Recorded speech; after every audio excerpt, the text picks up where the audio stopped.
மல்கியா தீர்க்கதரிசன புஸ்தகம் 4ஆம் அதிகாரம் 2வது வசனம். உங்கள் மேல் நீதியின் சூரியன் உதிக்கும், அதன் செட்டைகளின் கீழ் ஆரோக்கியம் இருக்கும். உங்கள் மேல் நீதியின் சூரியன் உதிக்கும். அதாவது இருள் சூழ்ந்திருக்கிற உலகத்தில் காலையில் சூரியன் உதித்து வரும் பொழுது பாருங்க, இருள் எல்லாம் தானாக விலகி மக்கள் மத்தியில் ஒரு சந்தோஷம், மகிழ்ச்சி உண்டாகும். இருள் சூழும் பொழுது என்னதான் விளக்குகள் அதெல்லாம் லைட்டை எரிய வைத்தாலும் மனதுக்குள்ளே அந்த இருளினால் உண்டாகிற ஒரு பாதிப்பு கட்டாயம் உண்டாயிருக்கும். ஆனால் வெளிச்சம் வந்தவுடனே அந்த பாதிப்பெல்லாம் மாறிவிடும். உங்களுடைய உள்ளத்தில் ஏதோ ஒரு பாதிப்பு இருக்கலாம். அது பிசாசாகிய இருள் கொண்டு வந்த பாதிப்பாக இருக்கலாம். ஒரு பக்கத்தில் வெளிச்சம், ஒரு பக்கத்தில் இருள், அப்படிப்பட்ட சூழ்நிலையில் இருக்கலாம். உங்கள் வாழ்க்கையில் சாத்தான் சில சமயத்தில் பாவ இருளை கொண்டு வந்திருக்கலாம், வியாதி என்கிற இருளை கொண்டு வந்திருக்கலாம், பயம் என்கிற இருளை கொண்டு வந்திருக்கலாம், டிப்ரெஷன் என்கிற இருளை கொண்டு வந்திருக்கலாம், நம்பிக்கையற்ற தன்மை என்கிற இருளை கொண்டு வந்திருக்கலாம். இப்படி கவலை, துக்கம், ஏதோ ஒரு இருள் உங்களுடைய வாழ்க்கையின் ஒரு பகுதியை பாதித்து உள்ளத்தின் ஆழத்துக்குள்ள அந்த பாதிப்பு இருந்து கொண்டே இருக்கிறது. அது முழுமையாய் மாறணுமான ஒரே வழி நீதியின் சூரியன். யார் இந்த நீதியின் சூரியன்?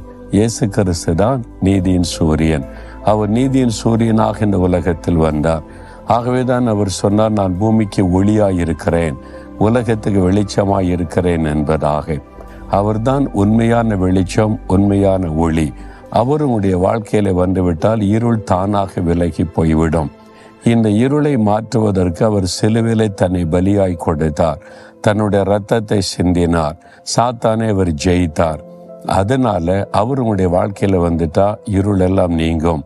இந்த நாட்களில் உங்க வாழ்க்கையில எந்தெந்த பகுதியில் இருள் காணப்படுகிறதோ, உங்க குடும்பத்துக்குள்ள, வேலையில, பிஸ்னஸில், ஊழியத்தில், பிள்ளைகள் காரியத்தில், உங்களுடைய மனதில் தோன்றி இருக்கிற பயம், கலக்கம், கவலை, எந்த இருளானாலும் மாறி ஒரு பெரிய வெளிச்சம், சந்தோஷம் உண்டாக போகிறது.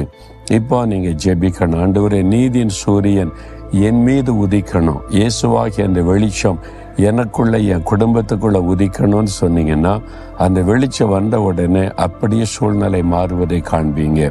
அப்படி ஒரு ஜெபம் செய்யலாமா? நீதியின் சூரியனாயிருக்கிற எங்கள் இயேசுவே, எங்களுக்காக மரித்து உயிர்த்தெழுந்தவரே, இதோ எங்களுடைய வாழ்க்கையில காணப்பட இருளை மாற்றி எங்களுடைய வாழ்க்கையை வெளிச்சமாக்குவதற்காக சிலுவையிலே பலியாய் கொடுத்தீரே. இந்த மகன், இந்த மகள், அவருடைய வாழ்க்கையில காணப்படுகிற இருளான பகுதிகள் மாறும்படி இன்றைக்கு உம்முடைய வெளிச்சம் அவர்கள் மேல உதிப்பதாக. இன்றைக்கே இப்பொழுதே